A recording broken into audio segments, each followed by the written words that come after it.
Hey, Brie. Hey, Nick. How's it going? Welcome. Do you want to say hey to everybody else too? Oh, hey, everybody. And Welcome to the Constant Struggle. I'm Nick Watson. I'm Mary Watson. What's new, Yep. Nick? Welcome. Welcome. It's been a Uh, while. I feel like we should have recorded this episode a while ago, but I got super sick for like 2 weeks yeah, with something that you wasn't COVID. you sounded And like sick Marge. yeah, it was bad. I missed a comedy show. Like I was supposed to be hosting this fun charity comedy show here in Niagara. And I was like, I'm sorry, like I can't make it. And then I recorded myself talking so that he could see, like, look, I would be there, but I sound like this now. And he Hmm. played that at the show.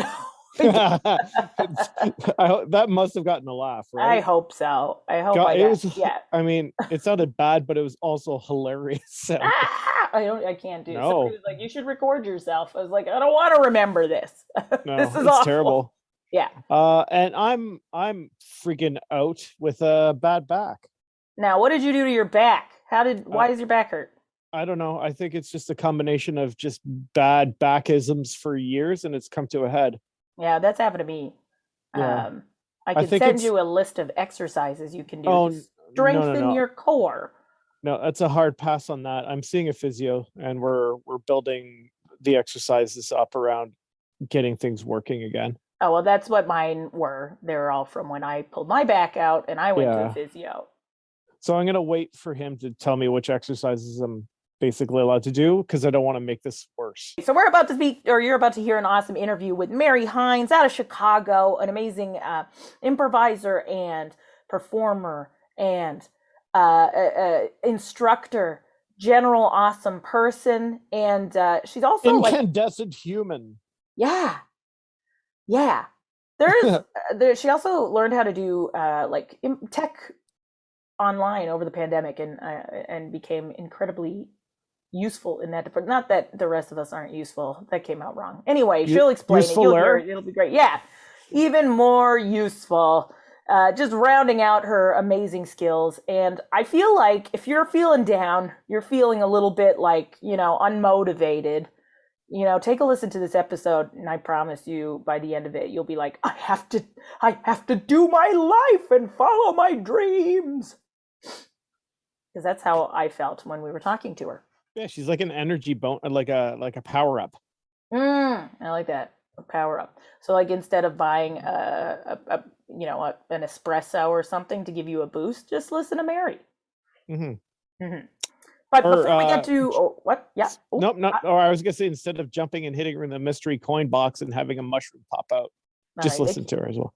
You're hitting the Nintendo references hard. Yeah, am I? I No, hit that was one the there. first one. That was the first Yeah, one. I feel like I gotta follow up with multiple other ones. No, we don't. Oh God, now you do. Nick, before we get to this interview with Mary, though, what have you been? Have you been editing? Have you gotten any work done on your No, none at projects at all. all? Please take the microphone off of me. I've been a bad creative. My seriously, my back's been out, and I've been just freaking scraping to get by without murdering myself or others. Maybe it's. I wonder if it's like maybe get yourself a better chair to do your work in. It's weird because my chair's like the one bit that doesn't hurt when I'm sitting in it. Yeah, but that's because your back is like probably conformed Fused to to the chair. yeah. I am now one with the chair. Well, I on the opposite spectrum have been way too busy. I'll say way too busy to the point that I'm pretty sure that's why I got sick in the first place. Because I ran myself crazy in May, and in May the problem was I was just teaching like 3 times a week, 4 times a week. It was getting crazy, having to drive all over the place, Yeah. do auditions and that kind of stuff. And I was like, oh, in June it'll get better. I just have to make it through May. And then I got sick the first 2 weeks of June. And then ever Ah, since then, it's been the regular stuff that I was supposed to do in June, plus catching up on everything that I missed when I was sick. And so that's felt pretty crazy as well. However, things that are coming along nicely. I had a really amazing Second City class. They were so, it was these. I feel for these people who haven't been able to really connect with other people during the pandemic, and now they're like getting together, doing this cool skill they've been trying to learn, or they've been interested in learning, and meeting new people and meeting friends. And anyway, they're just such a tight little group that it's been such a pleasure to work with them. And then more importantly, not more importantly, it's not like a scale of importance, You can but fix more that like post. pressingly is the rehearsals are coming along super well for my Fringe show, or the Fringe show I'm directing, which is called End with a Kiss. And that will be at the Hamilton Fringe in July, the second half of July. It's gonna be so good. Is it the story about Judas betraying Judas? Jesus and Jesus. No, but we should write that play. No, it's actually an improvised homage to Hallmark movies. Oh, fantastic! So it's an entire each new show is a completely new improvised Hallmark movie, and which is exactly how they make Hallmark movies. Yeah, it feels that way. Or they start the movie, they get audience suggestions. Candle maker in a Vermont town. Yeah, Nick, you're describing how we are getting our suggestions for the show. Candle maker is a good one. No, she needs to have the career, so she would have to be like Hubble Space Telescope repair lady. Yeah, there you go. And then she has to go to a small town, and she'd be like, I can't live here. There's no telescoping here.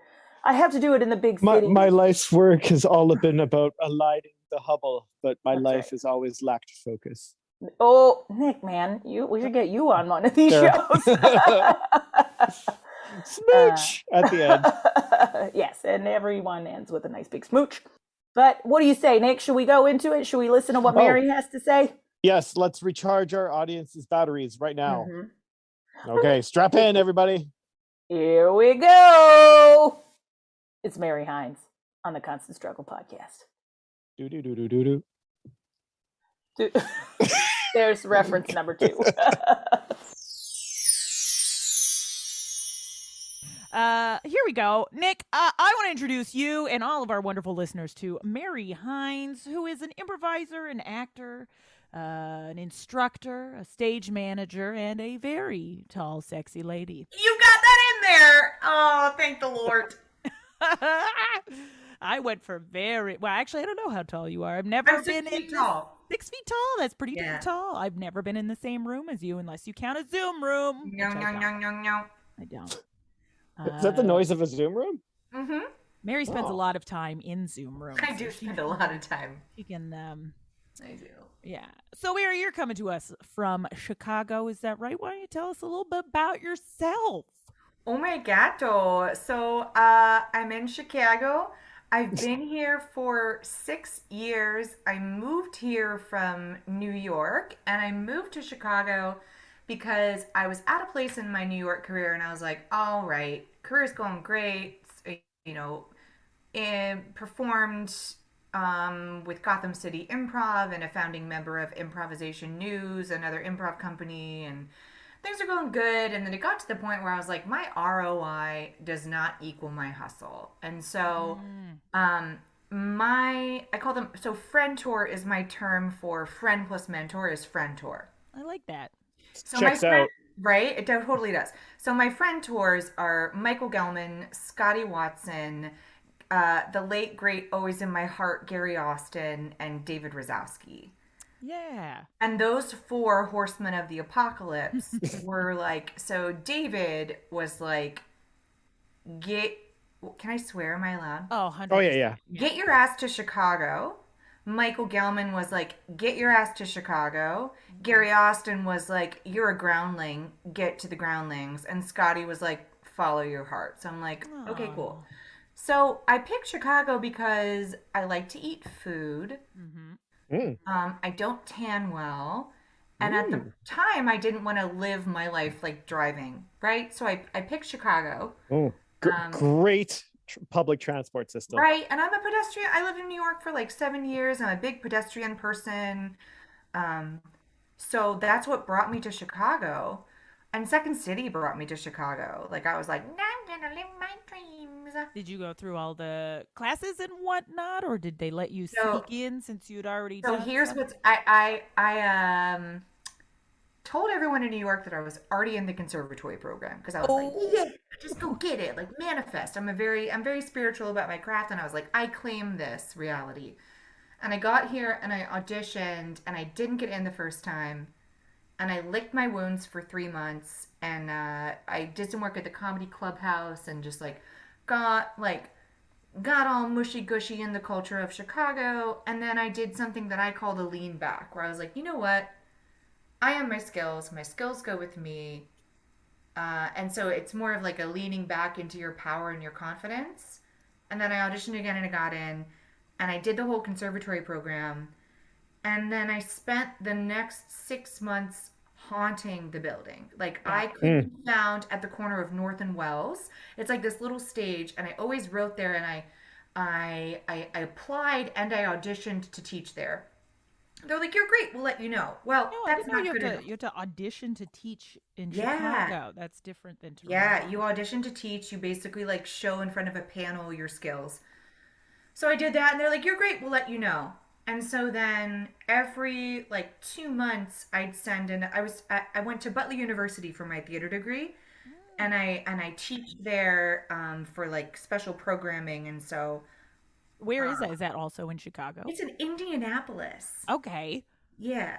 Okay. So So I left not the. too, That's did you a have to commute that's a bit there, of or a was it commute. No, no, Yeah. no. That was college. This is okay future. before Oh, before? Okay, Yeah, right. this is Back to the Future. The movie. Um, so I, I got a letter of recommendation, and I would reach out every 2 months and say, "Hey, here are my qualifications for the same program you teach. I live 2 miles away. I'm ready to go." So it was about 6 months of my haunting the building. My face was in the building. I was ready to go. I was doing all the jams. I was present. And then one day, somebody needed a sub, and I got an email, and that was my in. Mm.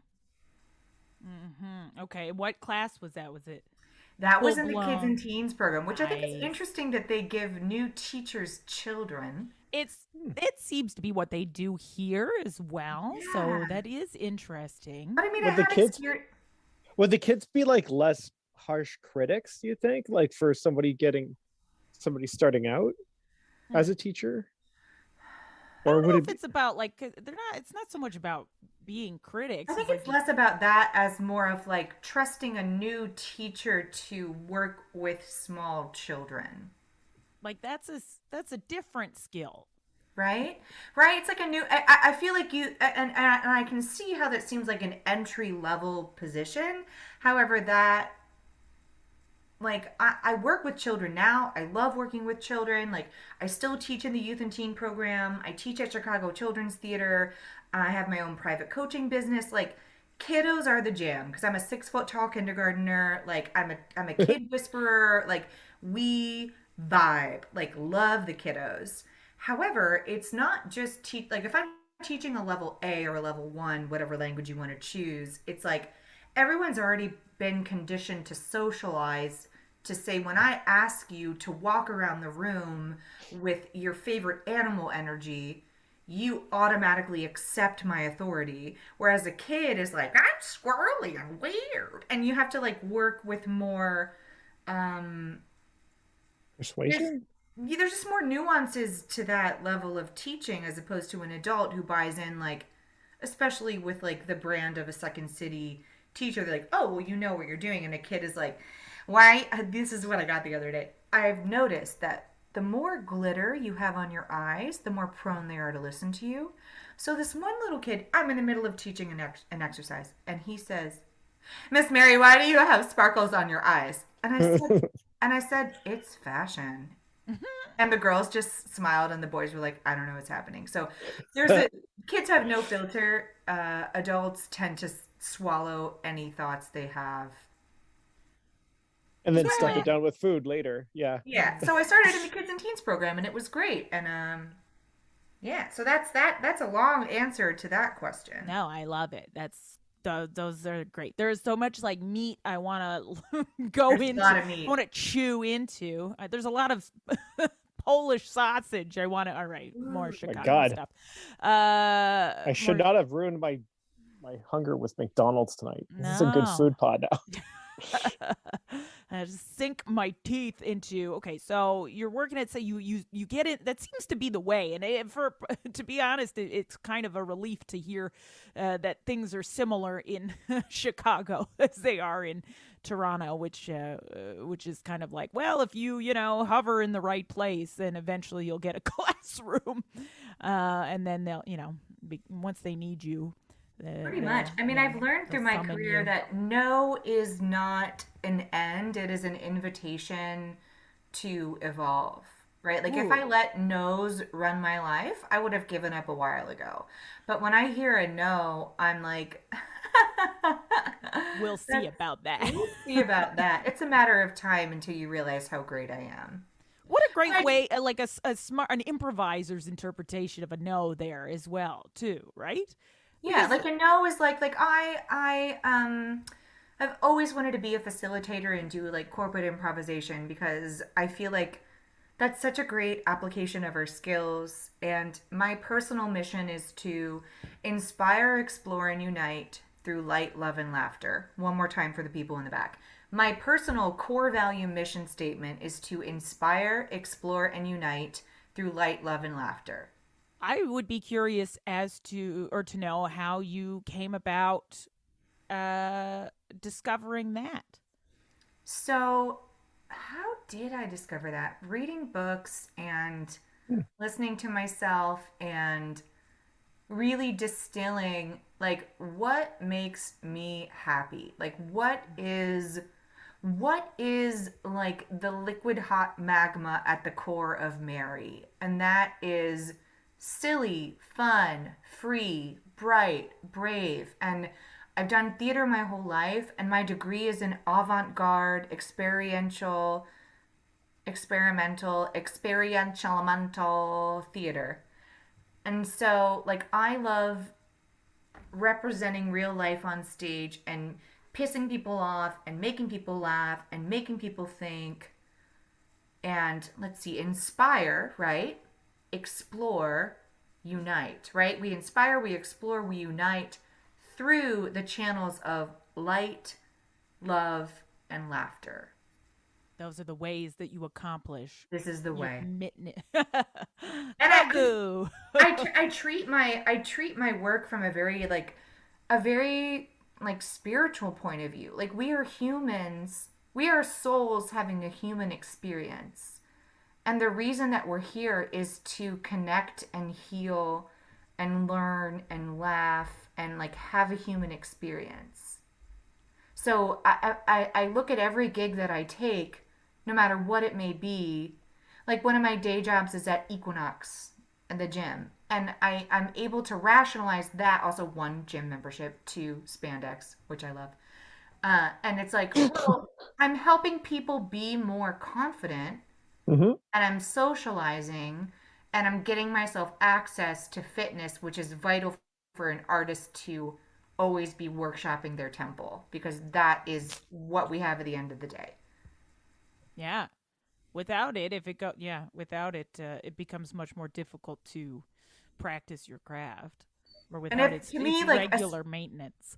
Yeah, regular maintenance, and also strong physical core, strong spiritual core. Like if I have pain in my shoulder or pain in my knee, that's where my mind goes. But if I'm free and soft and open and strong and confident, I have more access to source energy, to inspiration, to seeing, to feeling, to being present. So confidence is a conduit to comedy.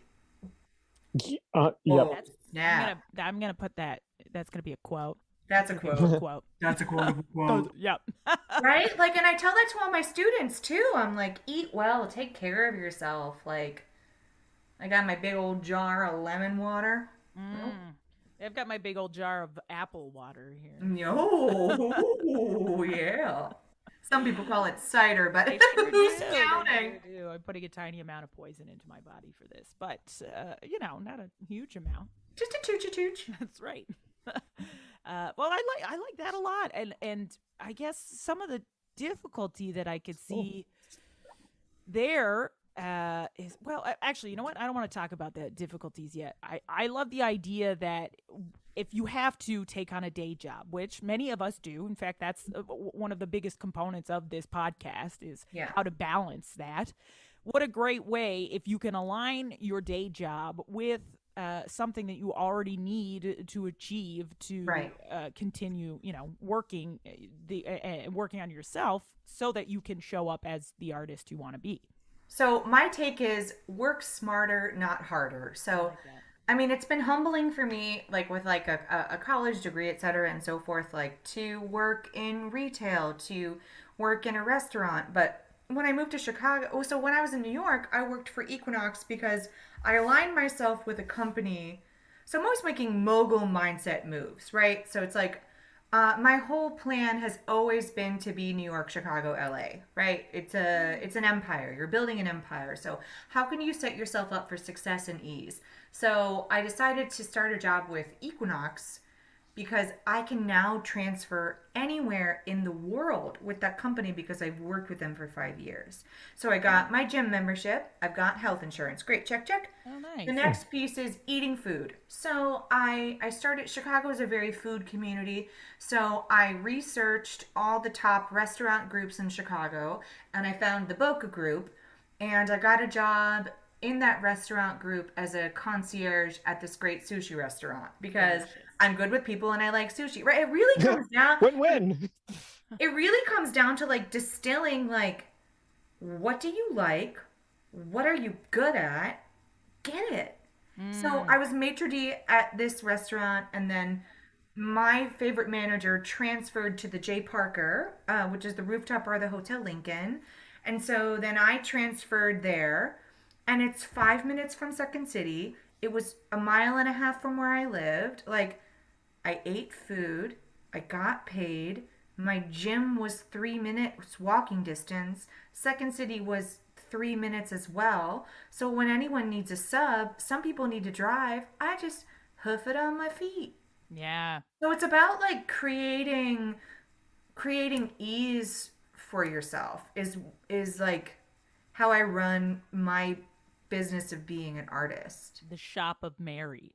Da. I love that. Yeah, because you got to eat food. You got to, be healthy. Like, There are those essentials that you can't do without. yeah. I love it. So you said you moved to New York. Where from? Where are you from? A Ridge. So I'm from Maryland. Mary from Maryland. I know. Ain't it a hoot? That's your land. It's the land of Mary. And so, I mean, I'm kind of a mutt from all around because my dad was a pulp and paper engineer, so he always moved where he needed to, like, build the pulp and paper mill and the recycling mill. But Maryland's where my family is, so I consider myself a turtle, where, like, my home is me. I like But my family's in Maryland. Oh, cool. So And then now- I picked Yeah, go ahead. I picked Butler. Like, why Indianapolis, you might ask yourself? Because my dad's a chemical engineer. My mom is an accountant. We did spreadsheets on college. Like, what do you, like, I didn't want to go to a conservatory. I really wanted to study Italian and biology and, like, business admin and, like, cool English lit classes. Like, looking for the ideal in literature and, like, all kinds of shit like that. So Butler had all those things. So that's why Indy for college. Now, I'm sorry, I'm not the greatest with American geography, but that's not too far away from Maryland or Illinois. It is a hike through the mountains. Okay. Yeah. The Donner Party would probably be fine, but it is a hike. Okay. Well, so already you're not afraid. You weren't afraid to, leave the nest to go explore. And what brings you after college? What brings you to New York? Do you know at that point I want to be, like, even before that, in school, in high school, growing up? Were you a performer? Were you a? I've been doing theater since I was 10, and I honestly never thought I was going, like, theater was my soccer. Like, that was my sport. Mm. I was ready to major in political science and minor in international business and German, and I was going to work in, like, the German embassy and some variety because my family's Austrian and I have a strong connection with them. So that was what I was going to do. But then when I was talking with my parents, and my parents have been Bruce and Kathleen, like, oh, bless the babes. Bless. They've always been so supportive, and they always said, do what you love and the money will come. And we talked about it a couple of times, and we were like, you know what? When I'm young, they were like, when you're young, try it now, right? Like, go for the theater degree now. And so I picked Butler because if I got cold feet at that university in the BA atmosphere, I could lean back into academics if I got scared. So theater was always what I loved, and it was always what drove me. And my parents were just like, go for it. Like, we see how happy it makes you. Like, I grew up watching Whose Line Is It Anyway? And them being like, you'd be so good at that. And I was like, I would, wouldn't I? I'm going to be the next Carlin. Oh no, why am I bald on top? So yeah, that's what got me there. And then when I graduated, I was like, well, shit, what do I do now? And so I went to live with my parents for a couple months to save up money. And I moved to New York with $2,000 and a place to live for 3 months. Oh, nice. Good start. Yeah. Yeah, right? It was terrifying. I laid in the fetal position for about 2 weeks in bed. And then I was on the subway, and this was still at a point where you're friendly with people. And I love Salvador Dali. And I saw this beautiful woman with the tattoo of, like, the tiger and the pomegranate, like, on Her clock was melting. essentially. And I said to her, I was like, I'm so sorry to interrupt, but I just love your tattoo. So got in a great conversation with her about her tattoo. And then the guy next to her was like, I quote, I shit you not. He said, you have a great personality. Do you need a job? Whoa. And I said, as a matter of fact, my savings are running out. And he said, I'm a manager at Bubba Gump Shrimp Company. Be there at 3:00 tomorrow. And I said, I'll be there at 2:00 because early's on time. Oh my God. And you got that job. I got that job. They promoted you to manager instantly. I lasted 6 months, and I met two of my best friends, Jeff and Matt, and we were. I mean, it was fun. I mean, I used to have my high-waisted shrimping jeans, like they were high, because you would carry buckets of Cajun shrimp. And anyway, whatever. So I had glamorized being a waitress in New York, and it was at 44th and Broadway. It was like it's like right down there. Yeah. It is Times Square.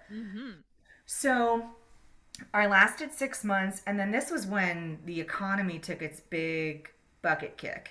Oh, shout out 2008. Yeah, and I remember bawling one night, cleaning up the restaurant and being like, I don't know how I'm going to eat tomorrow.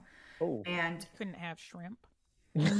no, actually, I used to hide I'm allergic. I used to hide coconut shrimp in my apron, and like, it was artist life, you know. So those coconut shrimp. Listen, if there's any gumpers that's gonna listen to this, you know those coconut shrimp legit. So I was talking to one of the other servers, and she was like, I work at this temp agency. I'm not going to name them, but check it out. And so I did, and I got hired as an assistant paralegal on this asbestos case. Oh. Look, we know and the about characters asbestos. I met. We were like, we demand more named asbestos on after this. us. So we went through the clients. We were supposed to get information from clients about their claims. Also, this was one call. I called him and I was like, you know, doing my sales call thing. Not sales call, but like talking to him. And he was like, honey, is this going to take much longer? I got some man working to do. And I said, no, sir, thank you. That's enough of your time. So we got through the work so quickly that they fired everyone else but kept me and this other artist, Tilly Oren. Great name. Tilly and I were across each other in the cubicle, and it was our job now to cold call through people asking them if they wanted staffing services. I was miserable. I hated it. I was eating. I was paying rent, but I was miserable. I was on the F's that day. and I got to FAO Schwarz, Ah! right? I know Dream. where this is leading because I follow I you know on we're doing it Facebook. right now. We're doing it. It's the story. We're on the way. Hang on. It's a bumpy ride. So I prairie dog over my cubicle to Tilly and I say, Tilly, I'm on FAO Schwarz. Should I ask them for a job? She pulled her headset up and she said, yes. So I called them and I said, hi, I'm calling from are you interested in staffing solutions? And the HR person said, no, thank you. Great, hung up. I called right back and I said, hi, my name is Mary Hynes. I just spoke to you about staffing solutions and I was just wondering if you had any positions available. Being a toy store is a dream, right? And FAO Yeah. stores, I Not grew up just going to any every toy right? store. Are you kidding me? Like, hello, alignment. So, Nick, you know what toy store this is, right? I do now, but full this is disclosure, the toy I was store. It thinking was founded by FA Frederick. Schwarz. Oh, it was found. I'm over. It was founded by Frederick August Otto Schwarz. It's like the original, the toy store. Is it like the one from Kevin? So here's the thing. That was actually filmed in a. That was actually was that filmed in FAO Schwarz? But if Or it was, it they was named meant it to be. something different. Yeah, Yeah. but that was what it was supposed to But be. this, right? it's where the big is, right? With the big old. Correct, Oh. with the piano. Yeah. So they're like, we have 2 positions available. One is you could work in the doll department, right? Brie, yeah. And then the other one was, well, there's this company called Bunnies by the Bay. It's this baby clothes company with like matching stuffed animals, and they're a vendor in the location, and they're actually going to be in town tomorrow to interview. Are you available? Because the universe was like, swish. So I said yes. So I snuck out on my lunch break. I went to the interview, loved it, loved the company, and then that begins a six years of me working at FAO Schwarz and being a representative for this company, Bunnies by the Bay. That's so adorable. Right? Oh man. Was that job a dream? Is working at a toy store what you imagine? Or I imagine there is still a fair amount of, hard work that goes into it. It is, yeah. However, it was good because I was a vendor, so I wasn't actually working for FAO. I was like an independent contractor. Okay. So I managed their New York brand. So I took this position because I was like, I can still do my auditions, do my gigs, make sure. Here's a funny story. I didn't know what fluffing meant. Oh, right? dear. Uh-oh. And so I would say to all like the shipment guys, I was like, oh, where's my shipment? I've got to fluff the bunnies. And they knew what it meant. But you got to get them out of the box and you got to shake them up so they got little fluffy butts. And I didn't get it. And one of the guys was kind enough to be like, Mary. And he explained what fluffing meant. And you did not do that to the bunnies. Well, no, I did not. I made sure they looked great, but I did not do that to the bunnies. Fillet the bunnies. Let it be known. So it was cool. So FAO Schwarz was their flagship store. So I was in charge of their whole New York business. So they had a location at FAO Schwarz, Toys R Us, Babies R Us, and Lord and Taylor. Ooh. And I was also in charge of their Easter displays. So this loops back to like, I accepted the job because I was like, this is in alignment with my core values to make people happy, to bring people joy. It's flexible. It's happy. It fuels my spirit. So I feel like everything is about like, if you're going to take a day job, does it add logs to your heart fire? Like, if it doesn't give you joy, then drop it. Drop it.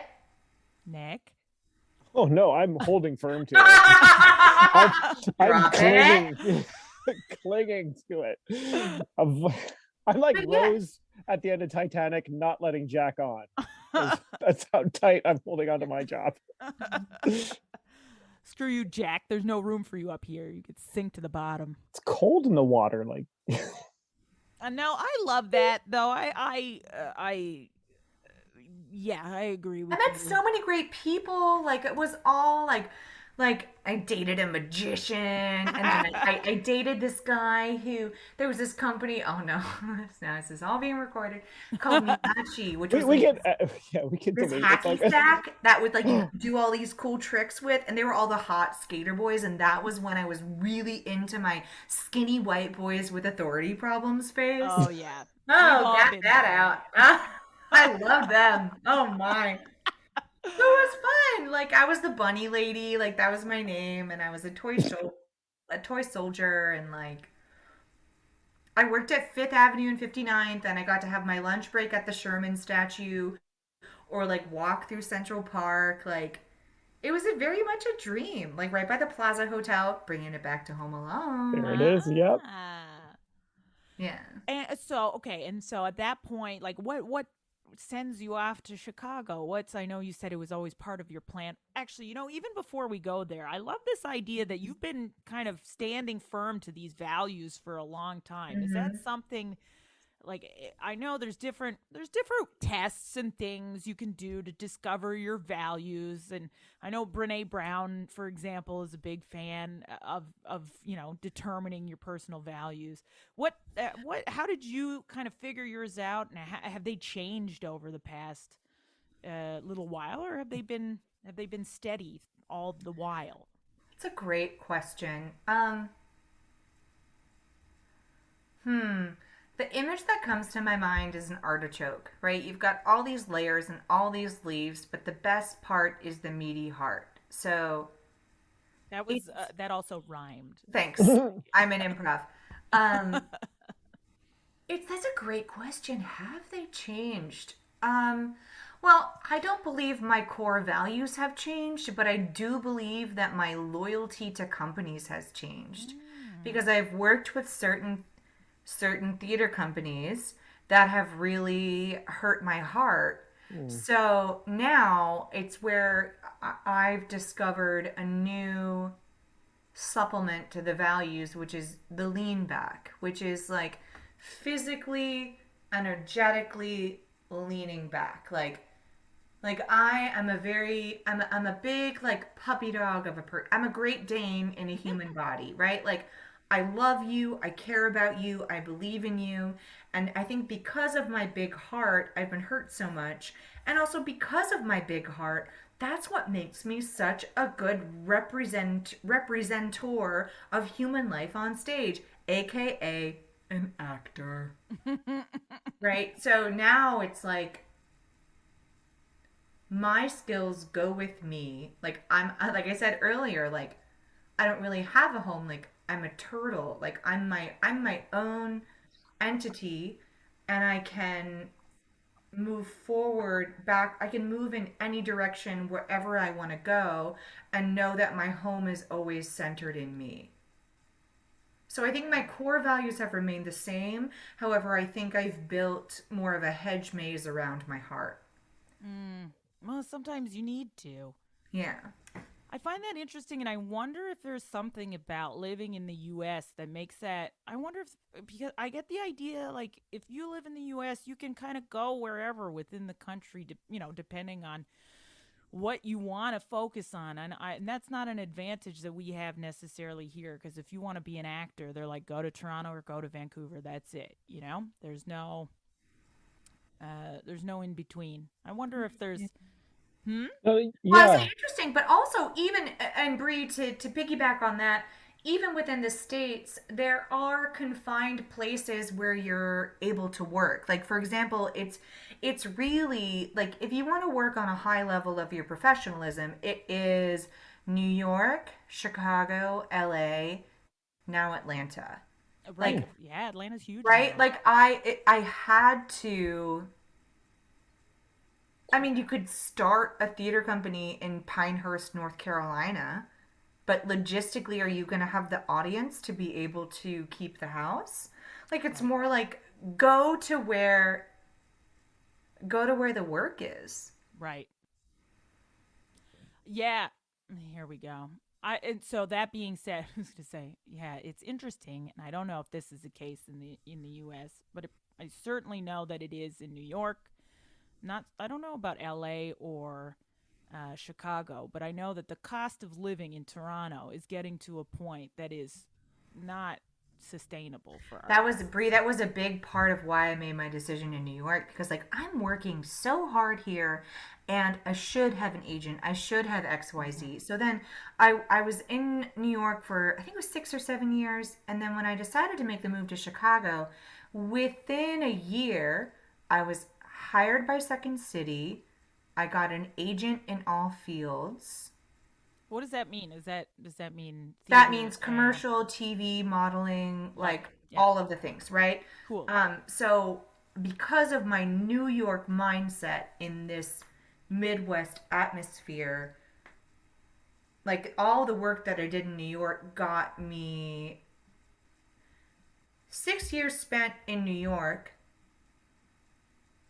is, and then 1 year in Chicago got me what I was working towards in New York for 6 years. I find that very Oh, fascinating cool. because I've heard that comparison for people who move from Toronto to LA. They say all the work that you've done in Toronto translates to yeah, a couple years at least ahead of most folks who are just starting out in LA. Because you've Yeah. got the experience hitting clubs, you've got the experience doing shows, which it might not be as easy in LA because you've got to meet the right people. There's so many different places you could go to. It's such a big spread out city, and maybe you could see what I'm getting to. I think there's a mythology that you're just gonna show up and be discovered by some handsome man and take me to Broadway, baby. But really, it's about. I mean, and I was fed all that nonsense in theater school. My whole life is like, you're gonna get a big break, baby. No, you're a business. You have to Like work hard.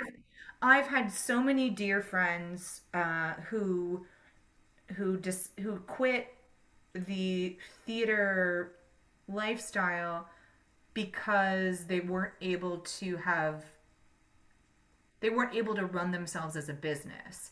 And I wish in college I would have had like how to market yourself as a Mm. business. And I loved all of my like avant-garde movement, feel the chair, what's it like to be a wall? Like that was great.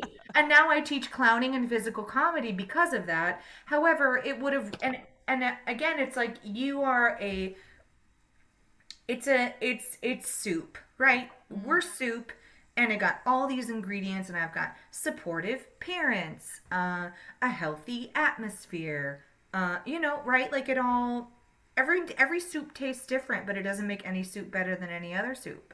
Oh, I like the soup metaphor. I talk about food a lot. Oh, it's okay. Now I want soup. Don't eat Mary.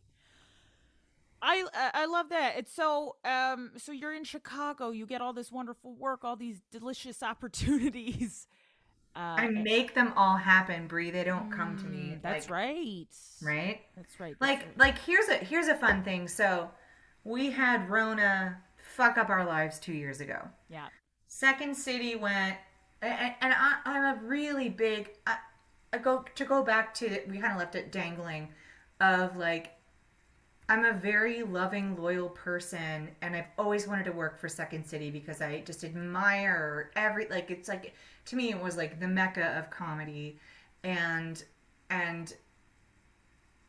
the theater artist in me is like, oh my gosh, I want to work for Looking Glass Theater or, Steppenwolf or Yeah. etc. And then the pandemic hit, and we had all of these to the mattresses meetings of how do we have a theater to come back to? How do we keep the business moving?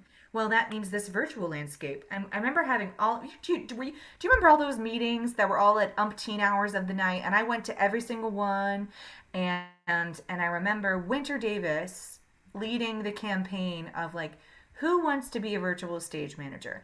That job at the time did not exist. And I had my stage management experience, and I care about Second City so much, and I was scared, and I raised my hand, and I was like, do it. So myself and Winter and a handful of fabulous people pioneered virtual stage management. We created the landscape of how to move theater online in Zoom. Yeah. Yeah. For the longest time, certainly in Toronto, when people were talking about, is comedy, is improv possible online? The answer is like, no. Nobody would want to watch it. It's not the same thing. You're not in person. It's not the same atmosphere. And here we go, forced to do that. And then all of a sudden, not only is it possible, but it's delightful. It's interesting. I feel like a beautiful way to connect people. And the turnaround time felt pretty quick on it too. Or is that just me looking back on it? Well, it's because we made it happen. Like we made it. We literally made it happen. Like we figured it out in the moment, live. We troubleshooted how do we move this very in-person art form and adapt it to an online medium. Like, and it was all the same. It was all the brain trust of Second City, Chicago, Toronto, and Hollywood. Everyone coming together. People I would have never met. Present company included. And there you go, Nick. That's how we met, Nick. We figured it out.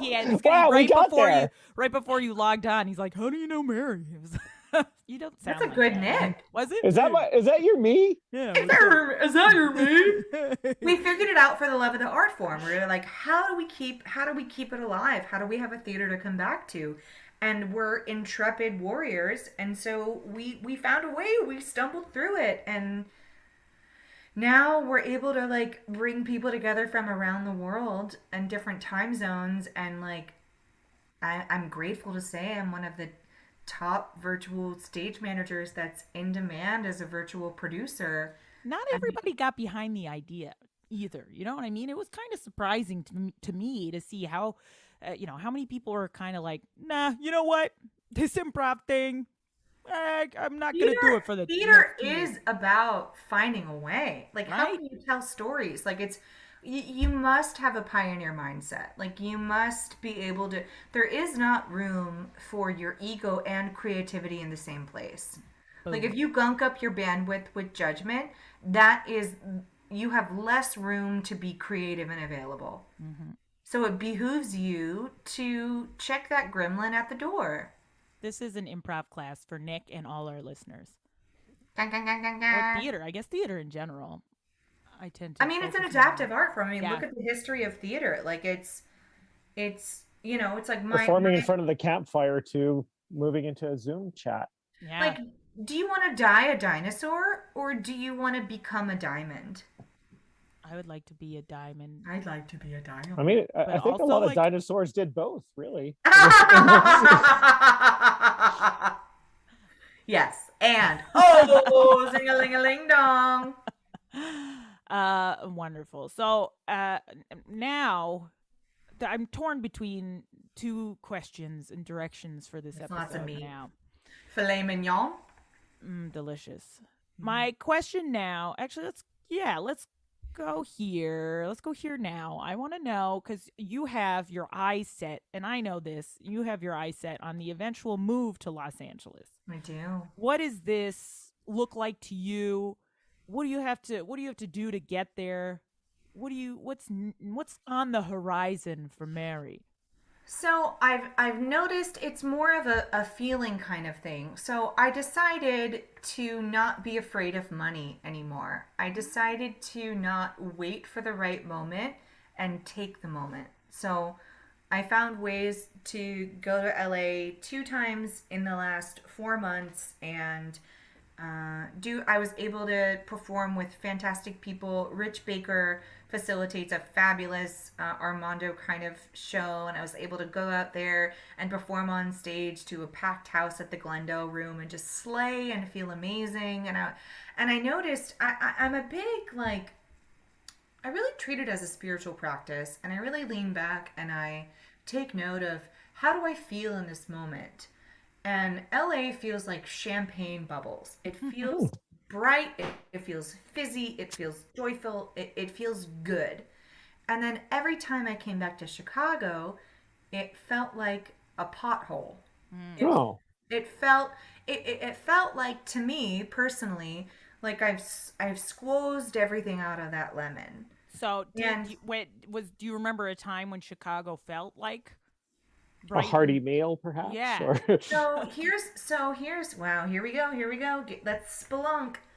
I came out here with the intention to be on the main stage at Second City. Mm-hmm. That's what I wanted, right? And I went through conservatory and I was teaching and I was doing the thing and and I had a couple auditions, and then after 2 auditions and not getting a call back, etc., I decided to reach out to one of my friends on the ETC, and we both co-taught together, figuring it out live. And I reached out to her and I said, what casting director can I talk to that's going to want to take a meeting with me? So she told me the casting director, and we had a meeting. Like at Second City, or At Second, like in Starbucks at Second City, which is great. you know. I've been there. Yeah. They painted it up. It's real cute. They got macrame. It's like Tulum in Chicago. Cute. So we're having a coffee meeting, and I'm asking. I'm like, the really candid, honest questions. I'm like, am I wasting my time? Like, do you think there's potential for me to get cast? And I explained to my friend, to the casting director, and I was like, my friend, she's my type. And I explained my type, and I was like, she's on stage right now. And I'll direct quote, he said, that's not a good thing. Because as long as she is on stage, there's no space for you. Yeah, I know. Wait, I know. Let me finish, right? Like, because there's casts of like 6 or 7, and like as long as she is on stage, and until she moves on to the next thing, there's no space for you. Well, what about like, does Second City Chicago not have several casts? Like, it's not just the main stage. There is the ETC, and there's the touring company. Like, so yeah, that's a whole nother conversation, I feel like. Okay. However, in that moment, I had a realization, and I made a choice to come to the truth that I do not believe that I will be cast on the ETC or the main stage. okay. And so that was an interesting moment, because a lot of times, you know, and I had a mythology of like, never give up on your dream, never give up, never surrender, right? I was like, never give up, never surrender. And then I realized, like, do I want to get perpetual bloody knuckles banging down doors that are closed? Or do I want to proceed down the hallway and go through the open doors and know that there are multiple tributaries to reach my goal? I love that. So that was tough for me, though. Like, I'm such a dreamer, and like I really wanted it to happen. And I trust my intuition. That's literally how I make my money, on trusting. You know, we make our money on trusting our spidey senses. I say my spidey senses are my whiskers. You know what? You know, and I was like, I don't think this is gonna happen. I've heard something, and this is I don't know how you're going to take it, but I'm curious. I'll take it how I want to. Good. I'll take it with a lump of sugar, thank you. I'll take it with the brown sugar. Delicious. And it's for me, it was very discouraging, because you seem. Oh, it was very discouraging, but also Yes. it was a healing reality. Yes. too. Well, you seem to me to be somebody who cares a lot. I give lots of fucks. Yes, who I gives give many- too many. They're distributed all over the. Oh no! Where'd my fucks go? Come on, honey. Come on, little fuck. Come on, little fuck. And then new ones get made while the other ones are gone, and then all of a sudden they're all over the place. You're prospering in fucks. So at Second City in Toronto, I've had a couple of people tell me this has been the advice. As soon as you stop caring, that's when they'll be interested in you. Yep. And I'm like, stick this finger in your butthole, because that's fucking bullshit. Like, fuck you. Why wouldn't you want people who care? Well, here's the thing, Brie. I can put that parallel to me working as a facilitator. Is I if I want something, I'm gonna go get it. My dating life, my personal life, I'm gonna go get it. So I reached out to be a facilitator, and they very politely said, no, they didn't actually very politely. They told me no, right? And so I take no as a challenge. And so now I'm in demand as a technical facilitator. Right. So it's so this is all to say Chicago doesn't really taste good to my creative goals right now. Like I love like to talk about like the going through open doors. Like I love doing tech. Like every time I do your show, I have a blast and a half shell, turtle power. I have a great time. I love producing. I love being a stage manager. Like that's a great skill that I'm grateful that I've been able to hone. However, I want to be I want to be a Liz Lemon on 30 Rock, or like a Phoebe on Friends, like in an ensemble-based sitcom where I'm like the quirky assistant who barely has it together but's keeping everyone together. I love that. So pilot And that's season, not you're happening off. here. Like I've got my agent, I've got auditions, I've had 7 auditions for Chicago Med. Like, what about Chicago Fire? Any for Chicago Fire? I don't look like a fire person. What are the other ones? Chicago. There's got to be ambulance. Like Chicago. No, that's Chicago Ambulance, directed by Nick. We've got a winner, Brie. We'll work on Pitch it. this after. We'll pitch it. Yeah. Pitch it to the CBC. It's set in Chicago.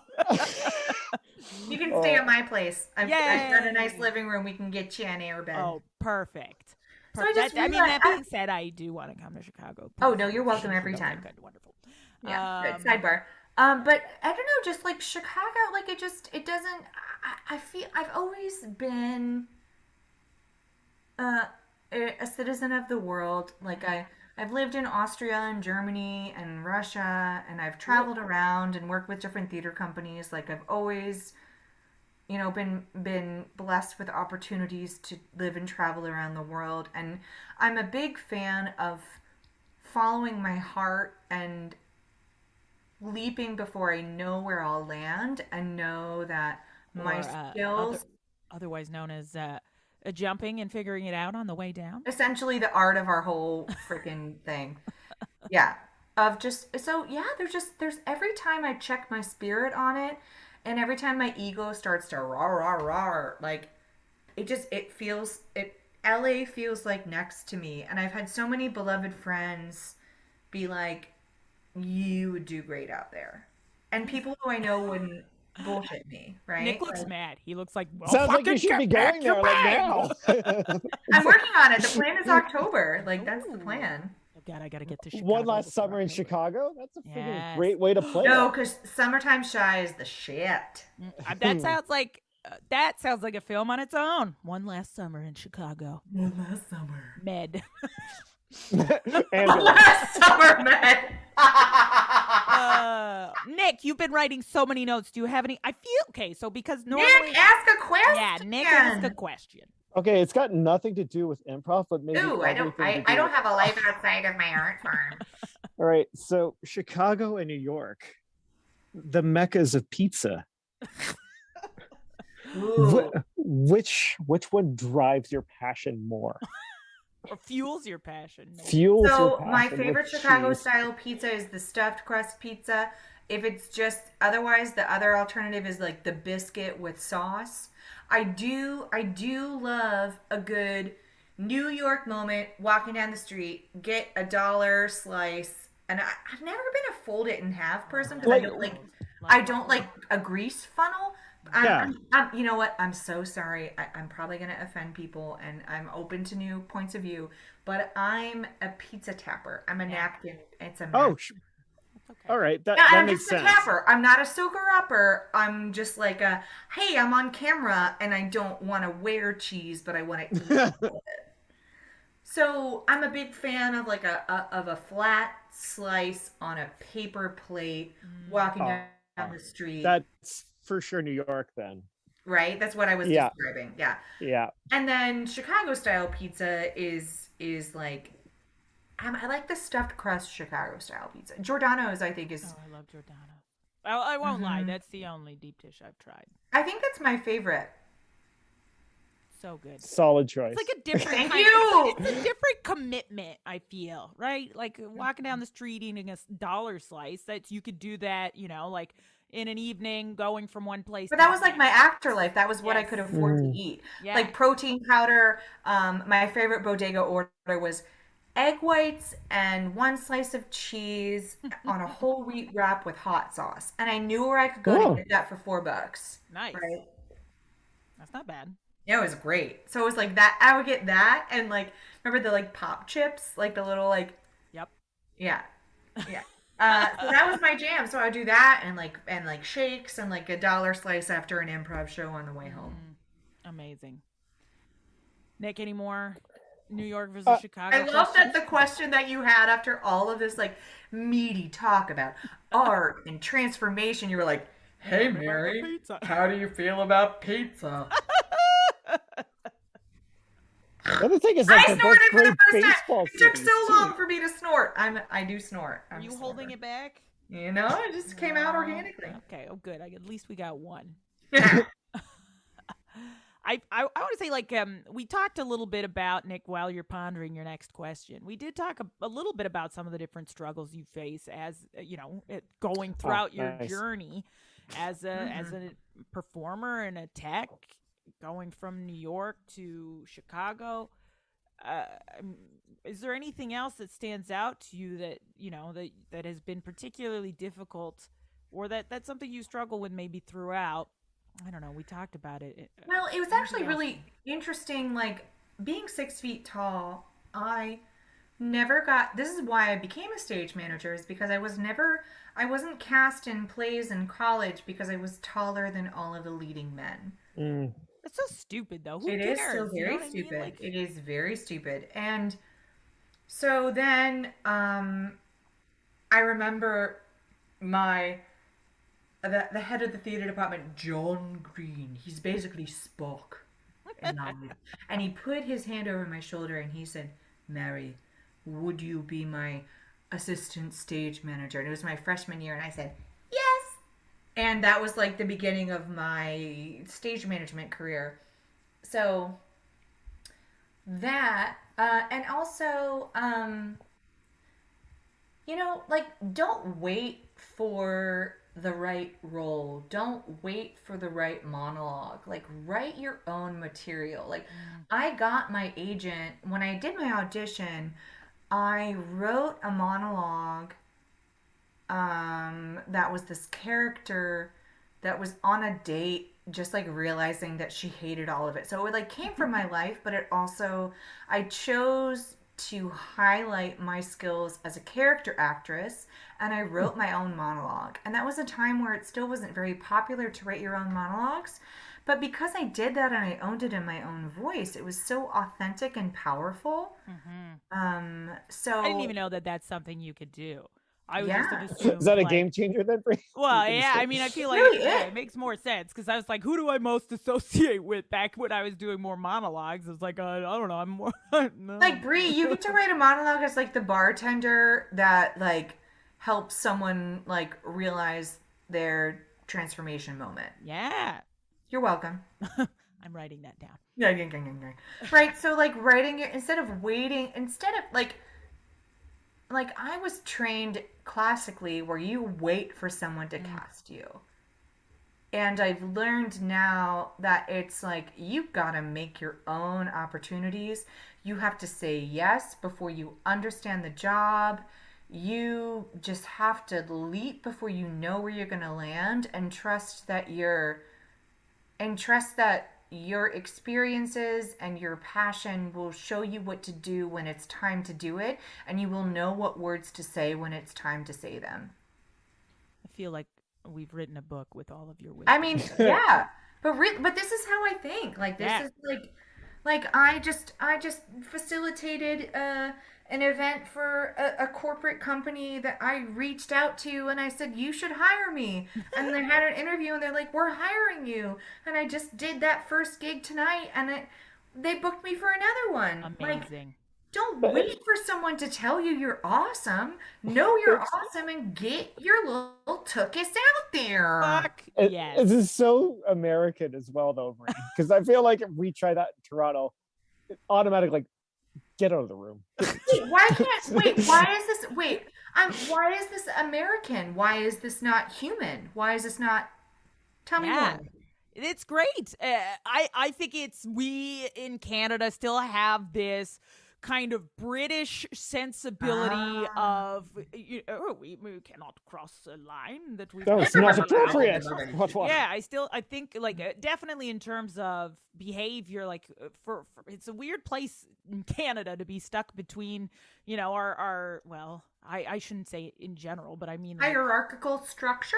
Yeah, but I mean the like colonialist British system that we followed for so long, and our neighbors down south who are kind of like, fuck this, boom boom boom, I get what I want.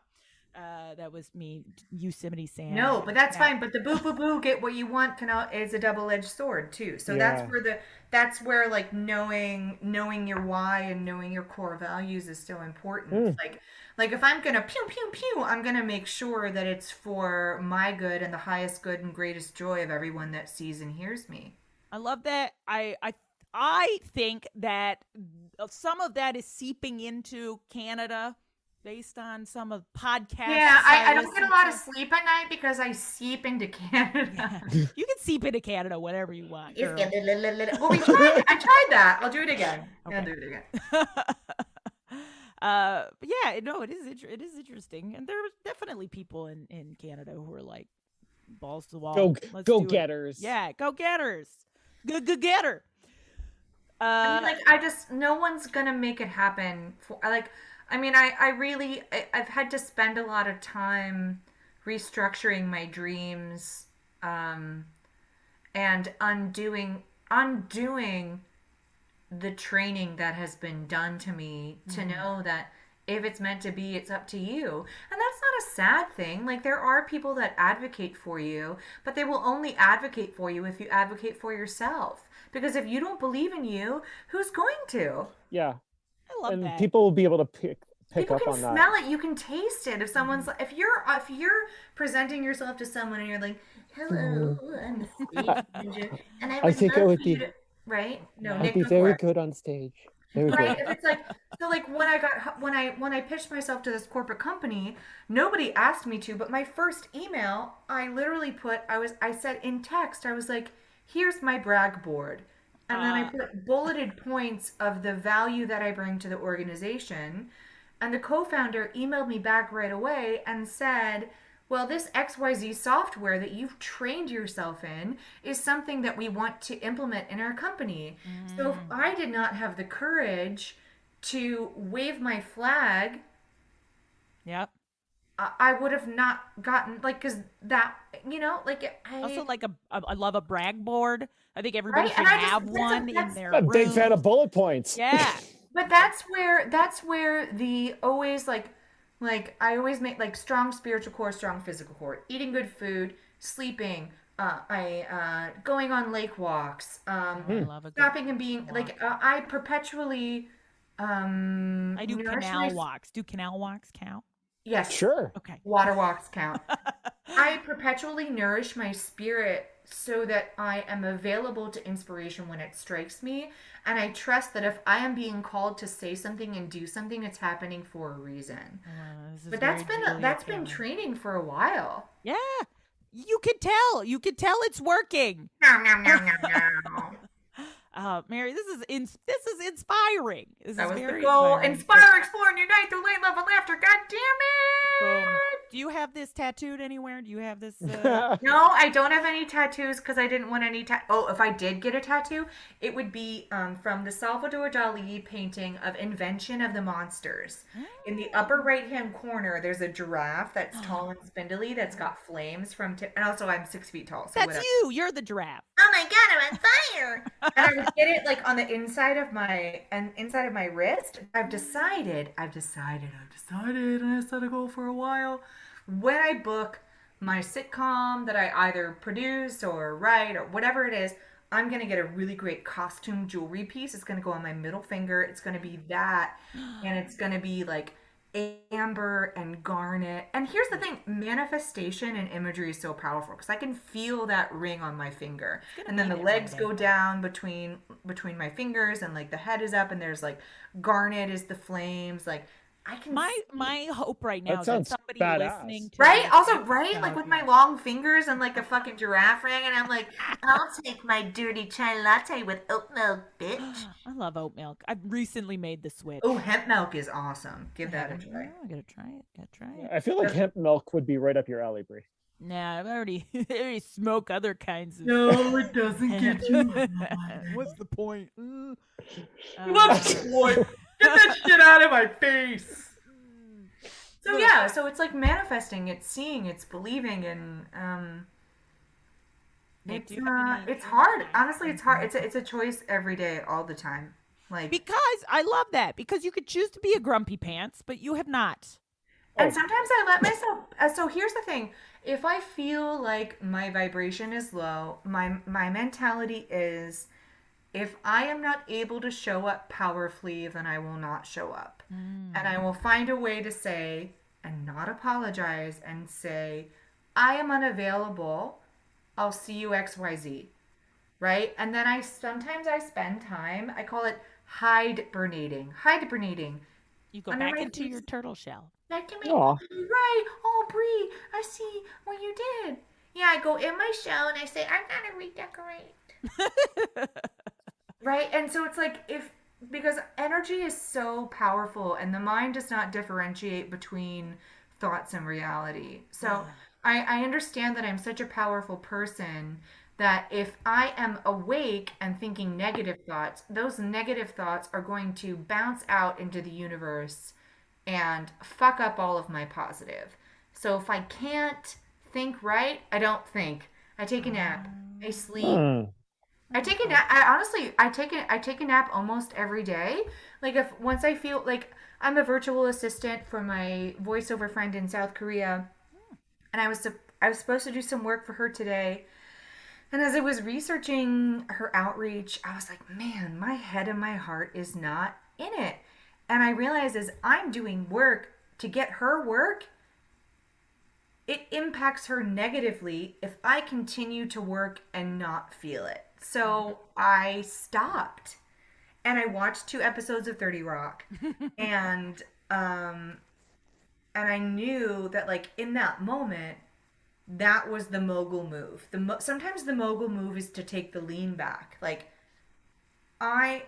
energy is so powerful and I could either infuse this work with me saying, oh, I'm tired and I have to, or I could acknowledge that doesn't taste or feel good and take a lean back and come back to it later when I'm refreshed and in a more powerful point of view. In your Liz Lemon state. Yeah, right? Mary is showing us her lemon water. My lemon water and my Your bell Liz jar. lemon. Amazing. Okay. Nick, unless you have any more questions about pizza or otherwise. No, I'm loving all this, being able to focus on your own personal values, and you're just, yeah. Because I've been hurt so many times. And that came that I didn't. You know, you aren't born evolved. You evolve through circumstances. Like I've been hurt many times by organizations that I care about. And I've realized that why am I giving them the power to hurt me? Yeah. Yep. And so knowing that, so, I mean, it's really the core of it is self-preservation. Like, has it always been there for you, or is this a more has recent what always been there for me? The insight to focus on having a core set of values? I love being a student. I love learning. I'm a big nerd. And nerd is a hot word. I'm a nerd. I love reading. I love learning. I'm always been fascinated with the law of attraction and manifestation. And you attract your tribe, and I tend to attract people that are very like high vibe and high minded. And I remember having a conversation or 2 or 3 or 4 or 5 where I'm the kind of person where if a book is recommended to me 3+ times, I know I need to read it. So the amount of times someone's like, make sure you have your core values established, Then you're like, oh, I should probably do that. bitch better get her core values established. And I found that since doing that, like, it's like, that's my lackey. Like, I can lean back to those core values and be like, my core values said I can't accept this gig, so ha ha ha. Commitment, connection. I think it just comes from being hurt and multiple times, and knowing that hurt doesn't feel good, and knowing that it feels better to feel good, and knowing that I feel better when I'm in alignment with my joy. I love that.